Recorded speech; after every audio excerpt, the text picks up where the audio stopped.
Hi, this is Paul Roberts, and this is Conscious Counseling 101.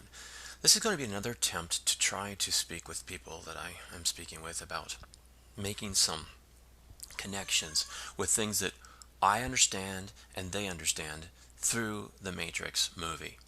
Now, I talk about the Matrix a lot. It was a real breakthrough movie. However, I realize if I just talk about the Matrix, the correlations are going to be just the way that it is. And there's a leap that needs to be made, and there's a lot of opposites that need to be shown in order to make the correlation. And so I haven't really made those things clear yet. I want to try to make those things clear. You can't just take, when I talk about the Matrix, the Matrix as you see it in the movie and apply what I'm talking to. I've made some adjustments and filters to take back what the Matrix did to put it in the public eye in a way that's sellable and promotable and can speak to everybody. I've had to decontaminate the nature that movie had to become in order to speak to people. Okay, so the original intent or idea of it, I'm not even sure what the original intent or idea was, but what it's become has been what it had to become publicly acceptable and profitable. So there's an essence there, just like there's an essence in all good art forms.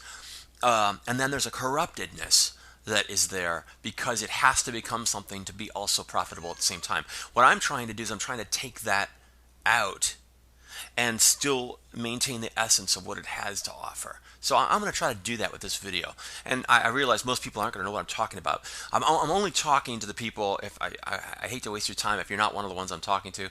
I'm only talking to the people that can understand and have some type of perception of how the Matrix movie relates to our own reality. So if you clicked on this by accident because you saw the Matrix or whatever, that's how I'm approaching you on this, and it's not entertaining or anything. But it is very, very crucial. Now let's talk about the Matrix. Let's talk about some of the things that are different. Okay, the machines in the Matrix. Our world doesn't have those things that we're victims to, and they're controlling in that way. Okay, so regardless of what the machines were supposed to symbolize in that movie, that's irrelevant. If I'm going to talk to you in a very effective communication manner, we have to go into that and you figure, what am I talking about?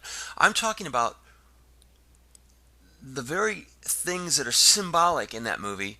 I'm using them to symbolize something else. Okay, so let's just try to go down the list. This is a lot. I should have prepared notes to make sure I hit on all the points, but I think that it'll all come to me as I start talking about it. The machines in the movie, okay, when I speak to you, what I'm speaking to you about when I'm talking about the machines, I'm talking to you about the programming of the people in the world that are convinced by delusion that they know something. They're running a program, a limited program. And as long as they continue to run that program, it will facilitate them to continue to be believing of it.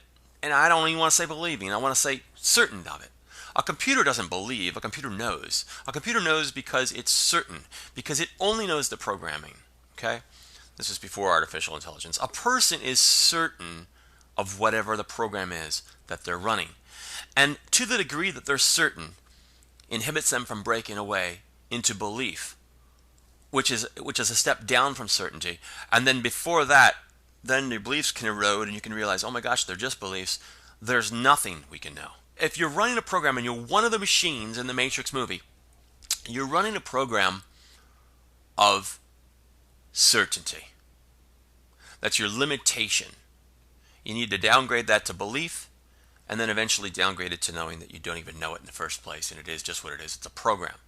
If you believe in predeterminism, you can see how there's no hope to escape that. There's no hope to drop your programming because it wouldn't make any difference. Why would you bother?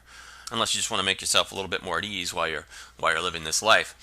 But we're not talking predeterminism. We're talking about you're running a program, but you have the choice not to do that. You have the choice to see that you're running that program.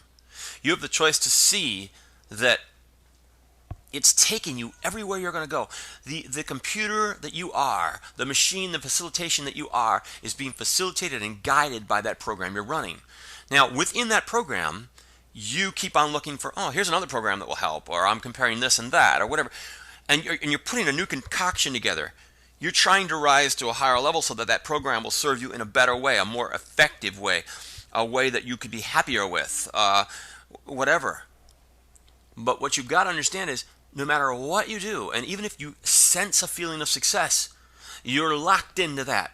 You're running a program you've just taken, and you've taken more program and added on, and things that you seem to think are beneficial, but you're still running that program. You're still locked in by the rules. You're still subservient to the rules of the limitation of what can be known. So no matter how good you think you're doing and how powerful you think you are, you're locked in by that. That's your crippling. If you can't see that crippling, you'll never leave it.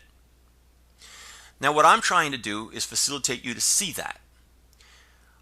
I'm not offering you a new program that you can put in that somehow will make you a stronger person. I'm not here to counsel you on how you can take what you've got, which I've already told you is not enough, it's so limited, and somehow make it better. That won't work. There's no source in the world, no brilliant mind, no religious thing, nothing that can take what you have and make it better or unlimited. Nothing. No one. Way beyond me, there's not even anybody. And even yourself, you can't do it because of the very nature of its limited qualities. It's limited because you think you know it, and the truth is you can't know it. So you're bound by your own definitions, limitations, and rules. You've done that to yourself. You do have artificial intelligence. You have actual intelligence. And through the actual intelligence, you can unplug yourself from all that. You can realize what it ultimately comes to and what it ultimately means. You can realize the limitations of it, just as Neo did. You can become unplugged. You can realize that the true strength lies in that you were duped. It doesn't matter whether your ideas were wonderful ones and splendid and produced successful results, or whether they're horrid and terrifying and depressing. It doesn't matter what concoction of programming you put. In the Matrix, there are all kinds of people, all types of levels of people. Some are happy, some are not, some are this, some are that.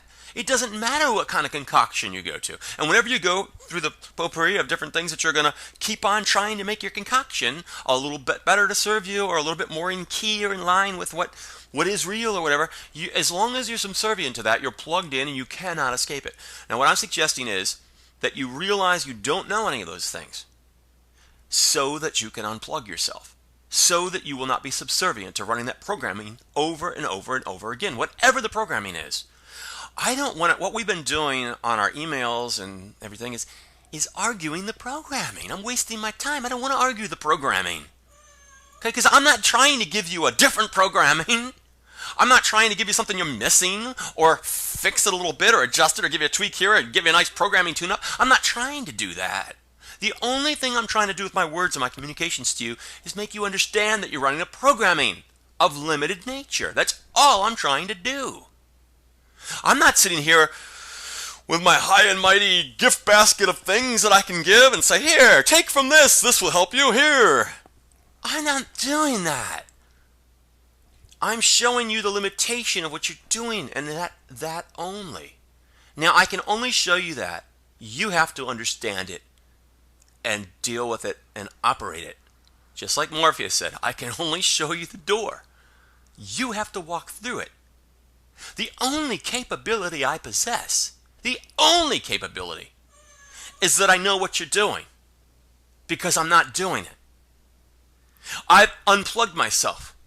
I'm not subservient to the limited ideas of mankind. I'm not subservient to anything that anybody says they know. And I know that I don't even know what I know. So the one thing I know is that I don't know anything, and I'm not subservient, therefore, to knowing anything. That's a powerful thing. And that's why the rules that I make and live by will always triumph over that. Because, as in the Matrix, how can we be faster? How can we be better? because we're not bound by the limitation of the rules. All the things that you are looking for, all the avenues you're searching, they all end up in the same place. You know where that road goes. Another way to still believe in what you believe and totally be sure of it, but it's okay now because somehow I got to a better place and I can live with it. It's still always the same end destination. The road always goes to the same place. Whatever your concoction is, you get it to a satisfactory enough level, you'll live with it. That's what you'll have to be all the days of your life. So what I'm offering you is something completely different. I'm not offering you anything you can place in your basket. I'm not offering you anything you can know or any type of new idea that's going to offset or the out of kilter quality that you think you are in so that you can make it back into kilter and be happier with it. I'm not going to offer you what everybody else does, which is that. And you make your selection. Whether you realize it or not, you're walking down the aisle of a supermarket, and as you think and you trouble yourself and your mind and you say, oh, I know there's something missing. If I just put the right degree of things together, I'll come up with equilibrium and I'll have everything I need to know truth and understand and take my chances, not take chances where I don't need to. And I know I don't know the eternal, but I'm going to have my best chance of rolling the dice and getting what I need. That's what you're doing. You're picking all these different things and you think, if I think this through enough, and I pick the right things off the shelves, I'm going to come up with a concoction that'll work. That's how limited what you're doing is. It will never work. Every concoction in that supermarket is loaded with every delusion that man has had from the dawn of ideas of all time. Ideas never die. Once an idea is come up with, it stays forever. Okay? In one form or another, its influences go into people's actions and it becomes a part of the delusion. So every delusion possibility is on those supermarket aisles. Every single delusion imaginable is permeating every single facet of reality. And your perceptions of reality, God, everything is completely delusional. Now, you think that I'm delusional too, because you think I'm one of those guys on the shelf. You can pull it off. Put that in with your mix. That's the problem. You don't realize I'm not even in the supermarket. I'm not offering anything that I have as anything more than speculation. I'm telling you up front, there's no validity to anything I say. Nothing. It's not another thing you can add into your basket and alter your mix. It's an absence of the entire process. That's all I have to offer you. I achieve that absence of process every day of my life. So who you're talking to here is just me in the absence of the delusion.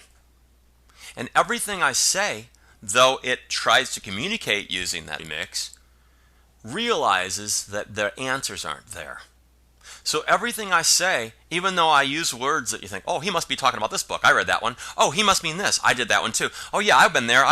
And he says, oh, he's done this. He's thought that way. He's trying to relate to me. He says he was there. He knew that. Yes, I have. I've considered all these ideas. Okay? The true measure of intelligence is to be able to consider all ideas, but not feel like you need to adopt them into your own conscious mentality. This is what I'm asking you to do. So when we talk, you're not going to be helping me with my basket. Don't bring an idea to the table and think that, oh, this one's what I'm missing. You can use this. And I'm not going to do that to you either. I'm not going to take one of those books off the shelf and say, did you consider this yet? This will really help things. I'm not going to do that. What I'm offering you is what the Matrix offers. A way to completely unplug. Completely not be subservient to that machine world anymore. To completely view it from the outside. This is what people like Socrates and philosophers throughout time have also done. This is not a new concept. So I guess you're saying, well, I took it from that.